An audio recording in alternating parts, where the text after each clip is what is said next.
तो भगवान की प्राथमिक परिभाषा यह है कि भगवान सभी के मूल स्रोत है, सभी के मूल स्रोत। उदाहरण रूप से अगर हम हमारे पिता, उनके पिता, उनके पिता, उनके पिता ऐसे जाएंगे, तो जहां पर फुल स्टॉप आता है वो भगवान है। अर्थात भगवान का कोई मूल नहीं है, किसी ने भगवान को बनाया नहीं है। अगर किसी व्यक्ति ने भगवान को बनाया है तो वो भगवान नहीं है। फिर है भगवान परम नियंता है, उसके ऊपर कोई नियंत्रण करने वाला नहीं है। फिर है भगवान परम स्वामी है, स्वामी का अर्थ है मालिक।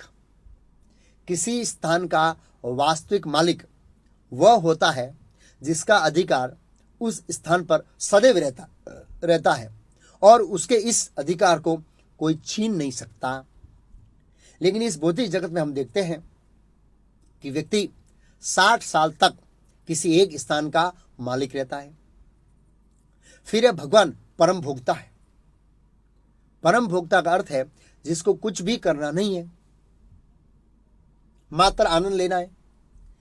इस जगत में हम देखते हैं कि आनंद लेने के लिए पहले कमाना पड़ता है, फिर आनंद ले सकते हैं। लेकिन भगवान के बारे में ऐसा नहीं है। भगवान की एक प्राथमिक भाषा है ये एक। अब हम विष्णु पुराण से भगवान की परिभाषा श्लोक के अनुसार समझेंगे।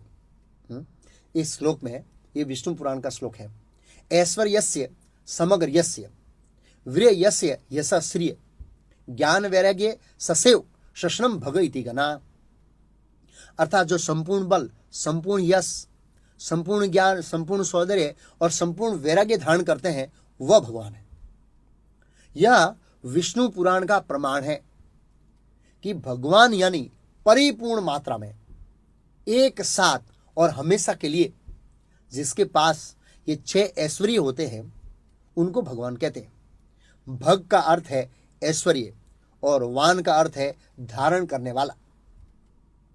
जैसे जो धन को धारण करता है उसको हम धनवान कहते हैं, ऐसे ही जो 6 ऐश्वर्यों को एक साथ हमेशा के लिए धारण करता है उसको हम भगवान कहते हैं। अभी हम जिसको भी भगवान मानते हैं, क्या उसके पास ये 6 ऐश्वर्य है? अगर है तो शास्त्रों में उसका प्रमाण है। यह सब जानना चाहिए और यह बात जानना बहुत जरूरी है। अभी मैं विश्व में जिसको लोग भगवान मानते हैं उनमें से टॉप 10 भगवानों का फोटो बताऊंगा। अगर सभी भगवानों के फोटो बताऊंगा तो 7 दिन इसी में ही पूरे हो जाएंगे।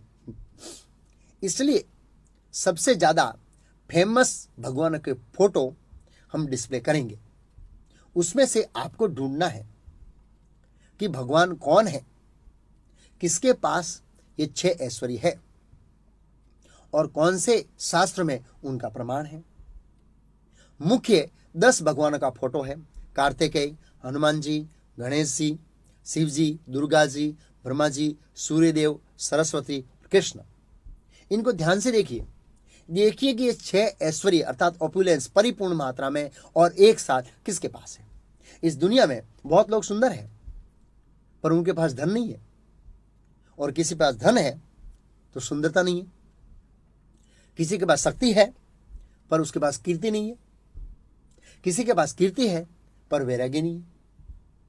इस जगत में यह 6 ऐश्वर्य परिपूर्ण मात्रा में एक व्यक्ति के पास होना बहुत ही मुश्किल है।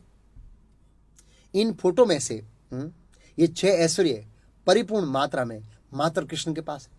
आप प्रश्न कर सकते हैं कि क्या शास्त्र प्रमाण है?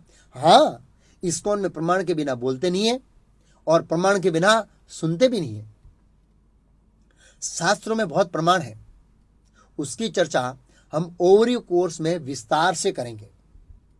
श्रीमद् भागवतम के 10वें स्कंद में भगवान कृष्ण के 6 ऐश्वर्यों का पूर्ण रूप से वर्णन है कि ये 6 ऐश्वर्य एकमात्र भगवान कृष्ण के पास परिपूर्ण मात्रा में है। और भगवान कृष्ण ने आज से 5000 साल पहले जब इस धरा पर अवतार लिया था तब उन्होंने प्रदर्शित किया था कि ये 6 ऐश्वर्य अर्थात 6 एपुलेंस परिपूर्ण मात्रा में उनके पास है।